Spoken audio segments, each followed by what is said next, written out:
Magandang araw pong muli sa inyong lahat mga kapatid. Welcome sa ating online catechesis at maligayang pagdiriwang ng muling pagkabuhay ng Panginoong Hesukristo. Happy Easter po. Ang Easter Sunday ay ang pinakauna at pinakaprinsipal na piyesta sa loob ng liturhikong kalendaryo ng ating simbahan. Sabi nga ni Pope Leo the Great, noong 4th century, na isa ring santo, ito ang Festum Festorum, the greatest feast.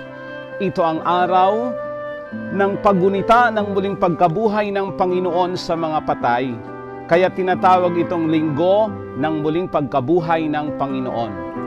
At ang araw na ito ang simula ng Easter season na magtatapos sa kapistahan ng Pentecostes pagkalipas ng 50 araw. Ano ang nangyari noong muling pagkabuhay? What happened on Easter?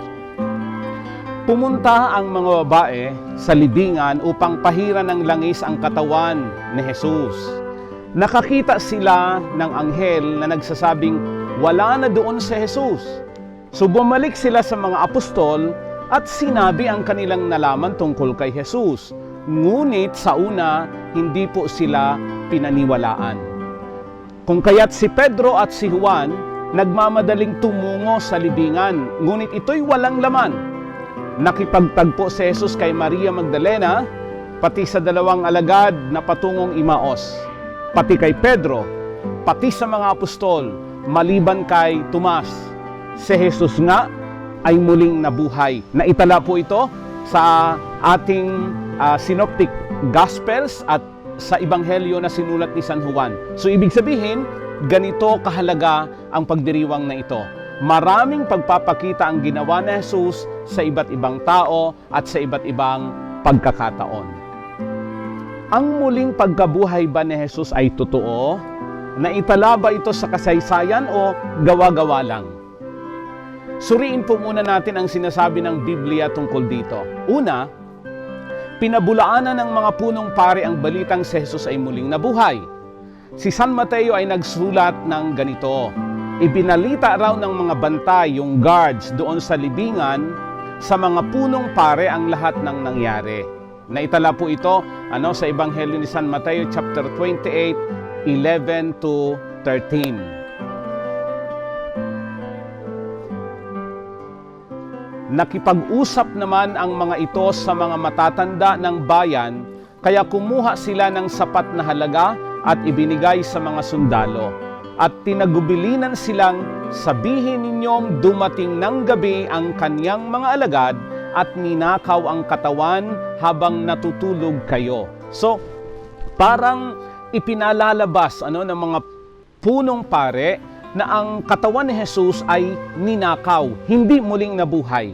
At ito ang ipinakalat nilang balita. Subalit, mga kapatid, kung lilinawin natin, mahirap tanggapin ang kwentong ito dahil nangangahulugan lang na nagpabaya ang mga bantay sa kanilang tungkulin. At ang kapabayaang ito ay may parusang kamatayan. So, hindi ito gagawin ng mga bantay. Naglakas loob silang gumawa ng kwento kasi they were assured by the Jewish leaders that they would use their influence to keep them out of trouble. So, nagsinungaling na lang sila. Pero halatang ang ganitong gawa-gawang kwento ay mas lalong nagpapatunay lang na si Jesus talaga ay muling nabuhay. Totoo ba? Naninakaw ng mga alagad ang bangkay ni Jesus upang patunayan na siya'y muling nabuhay? Ang sagot, mga kapatid, hindi po totoo. Paano magagawa ito ng mga alagad? Hindi nga sila naniwala sa sinabi ni Jesus nung siya ay kasama pa nila na siya'y muling mabubuhay. Di po ba? Nagdalawang isip yung mga alagad. Maniniwala ba tayo na kaya nilang gawin yon? Kung kapalit nito ay persekusyon at kamatayan, dahil alam ng mga alagad na ang kanilang ginawa ay complete fabrication. Kahit na sabihin natin na ninakaw ng mga alagad ang katawan ni Jesus, Kaya ba nilang talunin ang mga sundalong nakabantay sa libingan? Masasabi natin na ang misteryo ng muling pagkabuhay ni Jesus ay totoo at merong manifestation o pagpapahayag na ito ay naganap sa kasaysayan habang ang bagong tipan ay may mga saksi. Taong 56 AD, nagsulat na si San Pablo sa mga taga-Korinto. Mababasa po natin ito mga kapatid sa unang Korinto, chapter 15, verses 3 to 8. Ganito ang sinasabi doon ni San Pablo. Una sa lahat, ibinigay ko sa inyo ang tinanggap ko mismo, na si Kristo'y namatay dahil sa ating mga kasalanan, ayon sa mga kasulatan. Nalibing siya at binuhay muli sa ikatlong araw, ayon sa mga kasulatan. Napakita siya kay Kefas at saka sa 12. Pagkatapos, napakita siya ng sabay sa mahigit na 500 kapatid na ang karamihan sa kanila'y buhay pa at ang ilan lamang ang nahimlay. Pagkatapos, napakita rin siya kay Jaime at sa lahat ng apostol. Sa kahuli-hulihan, napakita rin siya sa akin, ako na waring ipinanganak nang wala pa sa kapanahonan. So ito po ang sinabi ni San Pablo sa mga taga-Korinto. Ngayon, ano ang kahalagahan nung tinatawag natin sa Ingles na empty tomb o ang libingang walang laman?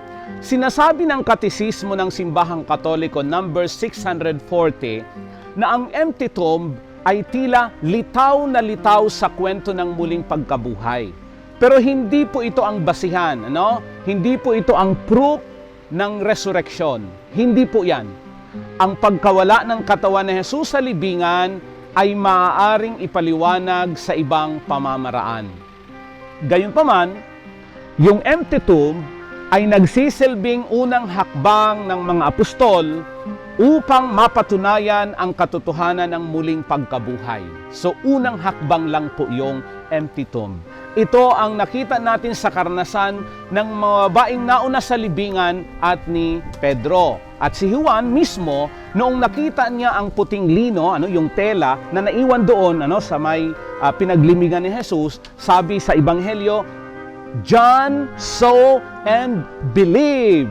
Nakita niya ito at siya'y naniwala at napagtanto niya na ang pagkawala ng katawan ni Jesus sa libingan ay hindi po kagagawan ng tao bagkus tunay na nagpapatotoo na si Jesus nga ay muling nabuhay. Ano naman mga kapatid ang kahalagahan ng pagpapakita ni Jesus matapos na siya ay muling mabuhay? Bakit kailangan niya magpakita? Sinabi muli ng Katisismo ng ating Simbahang Katoliko number 641, yaong mga naunang naging saksi ng muling pagkabuhay ng Panginoon, halimbawa si Maria Magdalena at ang iba pang mga babae, si Pedro at si Juan, ay nagsilbi ring pundasyon ng simbahan para patutuhanan ito. So ang pananampalataya ng unang Kristiyanong komunidad ay nakaugat sa mga naging saksi, sa mga witnesses, mga taong naroroon mismo sa aktwal na kaganapan. Kaya naniniwala tayo na si Jesus nga ay muling nabuhay. Hindi lang ang 12 mga apostol. Sinabi nga ni San Pablo na merong higit 5,000 tao na kung saan nakasaksi sa muling pagkabuhay ni Jesus. 5,000 tao sabi ni San Pablo. So sa pamamagitan ng mga patutuong ito, masasabi natin na ang muling pagkabuhay ni Jesus ay hindi maaaring maging saklaw ng pisikal na usapin. Imposibleng hindi maging bahagi ng kasaysayan ng tao. It is a historical fact, the resurrection of Jesus. Ano naman ang kahalagahan ng muling pagkabuhay ni Jesus para sa atin? Sabi uli ng Katisismo ng Simbahang Katoliko number 651, kung si Jesus ay hindi muling nabuhay, walang saysay ang ating pagpapahayag. Walang saysay ang ating pananampalataya ayon sa sinabi ni San Pablo sa kanyang unang sulat sa mga taga-Korinto chapter 15 verse 14. Higit sa lahat, ang muling pagkabuhay ay nagpapatibay sa lahat ng mga ginawa at sa lahat ng mga itinuro ni Jesus. So kay Jesus, nagkaroon ng matibay na kaganapan at patutuo ang kanyang tinatawag na divine authority dahil sa kanyang muling pagkabuhay. Si Jesus ang batayan ng ating muling pagkabuhay, ang kaligtasan din ng ating kaluluwa. Sinabi ito ni San Pablo sa mga taga-Roma, chapter 6, verse 4. So siya din ang batayan kung bakit tayo'y naniniwala sa ating muling pagkabuhay dahil siya ay muling nabuhay. Paano natin ngayon ipinagdiriwang ang muling pagkabuhay? Ang gabi, yung hating gabi ng Holy Saturday ay mahalagang pagdiriwang in connection with our Easter celebration. At tinatawag natin itong Easter Vigil Mass, yung gabi ng Sabado. So ang pagdiriwang ng misa sa muling pagkabuhay ay dapat ipagdiwang with great solemnity of all the solemnities. Kaya nga, ang ating penitential rite, kung mapapansin natin sa araw na ito ay naiiba. Ito ay sa pamamagitan ng pagwiwisik ng banal na tubig, ng holy water na binindesyonan during the Vigil Mass. Ipinapaalala sa atin mga kapatid, ang ating sinumpaan sa binyag, ang ating identity, ang ating pagkakakilanlan. At ano ang pagkakakilanlan natin? That we are children of God, made in His likeness and image. So ano naman ang papel ng palagi nating nakikita na tinatawag nating Paschal or Easter candle? Ang Paschal candle ay may tanging lugar na nilalagyan, either sa ambo o sa may altar, at laging nakasinde sa bawat pagdiriwang ng misa hanggang sa kapistahan ng Pentecostes. Palagi itong sinisindihan. At pagkatapos ng panahon ng muling pagkabuhay, tinatago ng may paggalang ang kandilang ito sa baptisteryo o sa kung saan ginaganap yung pagbibinyag. At ang kandilang gagamitin sa binyag, dito rin sinisindihan. So napakamagandang connection po ito. So sa pagdiriwang din ng paglilibing o funerals, yung Paschal candle ay itinatabi sa may kabaong. Bakit? Upang ipahiwatig na ang kamatayan ng isang Kristiyano ay isang pagtawid patungo sa kaluwalhatian. So napakamaganda po ang pakahulugan nito. Mga kapatid, ang muling pagkabuhay ng Panginoong Hesukristo ay mas lalong nagpapatatag sa ating pananampalataya at nagbibigay sa atin ng ibayong lakas at pag-asa. Nagpatibay ito sa ating paniniwala sa buhay na walang hanggan. Our belief in the everlasting life. Yun yung higit na mahalaga.